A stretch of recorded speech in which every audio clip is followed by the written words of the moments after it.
দর্শক আমন্ত্রণ জানাচ্ছি চ্যানেল 24 এর নিয়মিত আয়োজন মুখোমুখিতে আজকে আমাদের সাথে একজন বিশেষ অতিথি আছেন আহমদিয়া সালসিয়া Alisjahbana welcome to the show and being an Under Secretary General and Executive Secretary of SCAPE, is this your first trip to Bangladesh? Yes, first trip to Bangladesh and certainly to Dhaka. Wow, then welcome to Dhaka and welcome to Bangladesh. Yeah. What's the really mission of this trip, what you're looking at and what are the engagement you're going to have? Yes, certainly my trip to Bangladesh and Dhaka is in conjunction with the Asia Pacific this conference on financing for development, as well as I will take the opportunity, of course, to have bilateral meetings with colleagues ministers, Minister of Finance, Minister of Planning, as well as Minister of Commerce. Yeah, and we will have that bilateral meeting tomorrow. And also, I will have the privilege to meet Her Excellency the Prime Minister tomorrow afternoon. Right, and you have just done a conference just a few minutes back. Yes. How's it? Yes, very good, excellent. Again, because the conference, although the topic is on financing for development, again, this relates to SDG, Sustainable Development Goals. Right. And how, countries, not only Bangladesh, countries are already committed to implement these SDGs, but then there is this financing aspect, the funding, the resources needed, right. Yeah, which cannot be relied only on government budget or money. Right. So therefore, we need to partner with private sector, but also to look at the kind of projects or programs that are appropriate to be financed through this partnership. For example, the private sector and so on.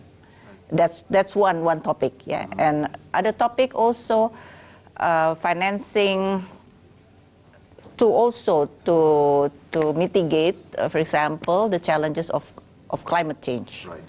Climate finance, another topic. And then also the very important topic of financial inclusion. Right. One concrete example is MSME, financing. And then also financing relates to MSME for women, the use of technology, fintech, and many more. Yes, I think very exciting conference. Yeah, it's huge.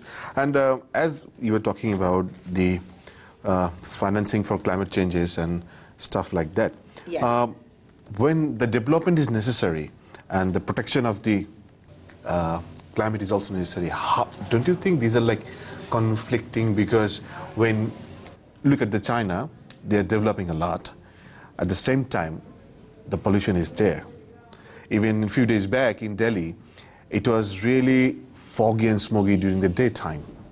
Yes. So how this challenge can be maintained? Yeah, that's why, on the broader overall picture of the sustainable development, again, of course, countries, including Bangladesh, very much needs to accelerate their economy by way of growth, because new jobs needs to be created, new opportunities, and so on. But again, how to do it in a sustainable manner. So you can, growth first, and then pollute and pay up later, clean up later. But I think this is not a sustainable way going forward. So how do you say it? The new paradigm, and many countries are already going that avenue. How to have growth, but sustainable. For example, the energy, Right. More renewable energy, rather than using coal-fired plant, or using private vehicles, right? Use more public transportation. And public transportation also using renewable energy, something like that, and also the way we consume and produce. Right. We use more sustainable, production and consumption. No more single-use plastic, Right. That's another trend. Now, yeah, but that's a big challenge because country like Bangladesh, India, Nepal, and other developing countries, they are using plastic from day life to the mass production, and that's sort of inherited in a way that you suddenly cannot change it by one night. That will take time. Of course, right? of course. But I think it's changing. Many countries, including in the region, already committed to. Like. What are the Yeah, a very concrete way to go away with this single-use plastic. After several years, for example, including India, Prime Minister Modi already said that. Many other countries in the region also. But I think the challenge is how, to have the solutions also at the same time, and make the solutions also interesting for the private sector to invest, to scale it up, and then to be available for consumers at large at the cost that is competitive. And how the governments or your office is going to convince the private sector in this journey? Again, in ESCAP, we not only work with governments, member states, we also work with the various stakeholders, NGOs, as well as the private sectors. For example, including in this conference, many of the members from our ESBN, ESCAP Sustainable Business Network, also participated. Again, financing, I alluded earlier, we cannot rely so much from a government budget anymore. We need also to partner with private sector. So that's why we already engage the private sector from the start. Right. On this point of discussion, we are going to take a break. We'll come back and discuss more. দর্শক, আমরা কথা বলছিলাম under secretary জেনারেলের সাথে যে কিভাবে উন্নয়নকে এগিয়ে নিয়ে যাওয়া যায় এবং একই সাথে টেকসই উন্নয়ন যেটা পরিবেশের ক্ষতি না করে। এ বিষয়ে আমরা আরও কথা বলবো এবং অন্যান্য এঙ্গেজমেন্ট তার কি আছে সেগুলো নিয়ে কথা বলবো। তবে এখন একটা বিরতি নিচ্ছি, সাথে থাকুন, ফিরছি একটু পর। দর্শক, আমন্ত্রণ আরও একবার চ্যানেল 24-এর নিয়মিত আয়োজন মুখোমুখিতে। আমাদের সাথে আছেন আরমিদা সালসিয়া Aliza হাবানা, Under Secretary General and Executive Secretary. Welcome to the show once again. As we've been talking that involvement of private sector is very important. And let's move, I really want to hear from you. How do you see the growth of Bangladesh? And if you want to compare with other South Asian country, where are we? Of course, the past few years, including the projection for this year, is quite impressive. As I understand, 2019 growth GDP or the growth of GDP of Bangladesh will reach around 8%. 8%, of course, 7%. The past few years. So it's very good. Which means it can reduce poverty, right? Create jobs and so on. And also the good news is it translates also improvement in various sectors, including health, education, access to education. But again, at the same time, Bangladesh needs also to pay more attention to the remaining challenges. Such as? For example, so that's why I bring with me here this snapshot on this SDG progress tracking or monitoring that ESCAP is doing. For example, on the inequality, on sustainable cities and communities, on the climate change challenges, and also governance, institution, infrastructure. Right. A lot, of infrastructure bottlenecks, right? But of course, it's good that a lot of infrastructure is also being built. But then it has implication on the financing and so on and so forth.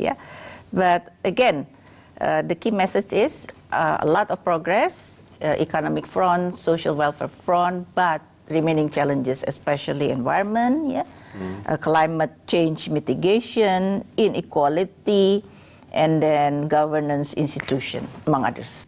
And if you want to compare with other countries in the region, how do you rank Bangladesh? Or how do you see Bangladesh? Well, of course, yeah. Every country has its own challenges as well as its own, let's say, also performance, yeah, good performance. We cannot be compared directly. But again, from the growth perspective, is very good. But again, yeah, growth is driven by certain sectors in the economy. Therefore, you need also to pay attention to the sources of growth. It's not quite, sustainable. Yep. For example, if you rely heavily on only a very few, one or two, sources of growth. So therefore, the key message is, of course, over the medium long term would be also beneficial if Bangladesh could also diversify its economic base, not to rely so much on only one or two sources of growth or export, for that matter. Right. For example, we are in a graduation of yhese period. Yes, right. So, in the coming days, what would be your advice, your experience, observations, and how do you say that maintaining the socio-economic enhancement in the same way and looking at the future? The achievement of LDC graduation is of course is very good, excellent. But then the next challenge, yes, and how to be able to really graduate, pass that mark. Again, Bangladesh now is a lower middle income country. Lower middle income country, already have target very long term, 2041, to become developed country, which of course over the very long term, 20 years or so horizon, would be good, if there are a certain already milestone, that you would like to achieve, So you have that perspective, sustainable development, sustainable growth, more inclusive development, and also more sustainable in terms of natural resource and environment. If you could chart, pass that path, over the long term, it would be very good. Again, what kind of economy or economic sector that you would like to develop? More balanced and more diversified. Right. So that's basically the key message. Right. On this discussion, we have to take another break. We'll come back and discuss more. দর্শক, এই পর্যায়ে আরেকটা বিরতি নিচ্ছি, সাথে থাকুন, ফিরছি একটু পর। আমন্ত্রণ আরো একবার মুখোমুখিতে আমাদের সাথে আছেন under secretary general and executive secretary Armida. Welcome to the show once again. So, your region is quite big. You look at quite a big region. Yes, I mean, from US to China, from Bangladesh to long distance you cover. And when we talk about this trade and we talk about connectivity, so we see a different methodology of different countries, giants especially, is like, say for example, if you look at China, they are promoting Belt and Road Initiative. And if you look at US, they are promoting Indo-Pacific Vision or Corridor. And they both crossed Bangladesh, according to the map or the shipping lines, what they have drawn. In such position, especially when the geographical, economical position in Bangladesh is quite vital, how the countries like Bangladesh can sort of grow with such giant ideas and trade billions of dollars? Yes. Again, what we could see as opportunities, again, you mentioned BRI in the Pacific, which basically this is about regional cooperation in many fronts, including connectivity. Right. Connectivity can be infrastructure, can be trade, Trade can be also people, actually people-to-people movement of people, So therefore, for each country, for each one of them to decide, on how to enter this regional cooperation, or maybe later on also economic integration that of benefits to the parties concerned. So basically that's one. Second is this has to lead to sustainable development also. Yeah. For example, if a country involves in this regional cooperation in certain connectivity project related, infrastructure, fine, but it has to benefit without having, the negative so-called consequences of in the financial, scheme, as well as the environmental impact, So that's the basic, and also it has to be able to generate the economic activities as well, So it has to be has to link or combine. Cannot be only infrastructure per se or economic activity per se. Basically, this regional cooperation on connectivity and so on to link, right? The potential economic activity and so on, for across country. So the basic idea is cooperate with countries in the region or sub-region, but you need to also gain the benefits. Right, and how your office is helping these countries to make having a sustainable connectivity, which is very much important. And how, do you have any observation, or do you have any authority to look at if the countries is not trying to pressurize others to follow their ideology of business like BRI or Indo-Pacific vision? In ESCAP, with regard to connectivity, but the infrastructure, still the physical one. At least we have 3 agreement. One is the Trans-Asian Highway Network, right. So network of highway in the region, and then Trans-Asian Railway Network, so railway, and then the third one is dry port, especially for landlocked countries. So that's for the infrastructure, physical connectivity, and then one also another. These are very important.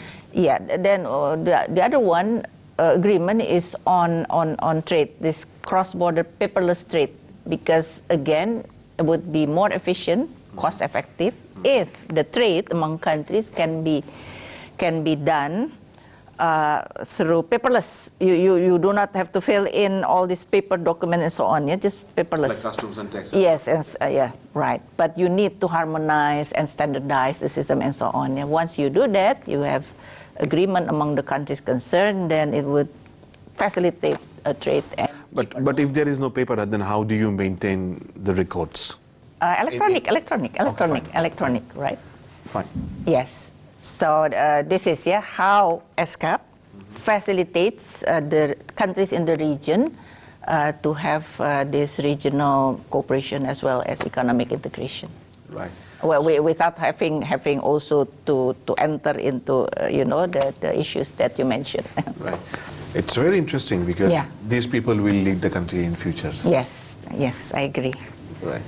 Thank you, Excellency, so much for having us. Thank you very much. Thank you. It's been a pleasure talking with you. I believe the way you described it, probably this will help us to remove the gap or lower the gap between everybody. Thank you very much. Thank you. দর্শক, আমরা কথা বলছিলাম under secretary general এবং escape executive secretary আর্মিদা সালসিয়া Aliza জাহানাবানার সাথে। আমরা আলোচনা করছিলাম যে কিভাবে আগামী দিনে তরুণদেরকে সামনে এগিয়ে নিয়ে যাওয়া যায়, বিশেষ করে যে পার্থক্য রয়েছে ধনী ও গরিবের মাঝে সেটা পূরণ করা যায়। আমরা আলোচনা করছিলাম যে কিভাবে কানেক্টিভিটি মানে যোগাযোগের ব্যবস্থা বিভিন্ন দেশগুলোর মাধ্যমে বাণিজ্য যে ঘাটতি রয়েছে কিংবা যে বড় বড় পার্থক্যগুলো রয়েছে সেগুলো দূর করতে পারে। আমরা সামনে আরো অন্যান্য এপিসোডে কথা বলবো অন্যান্য বড় অতিথি নিয়ে। দেখা হবে।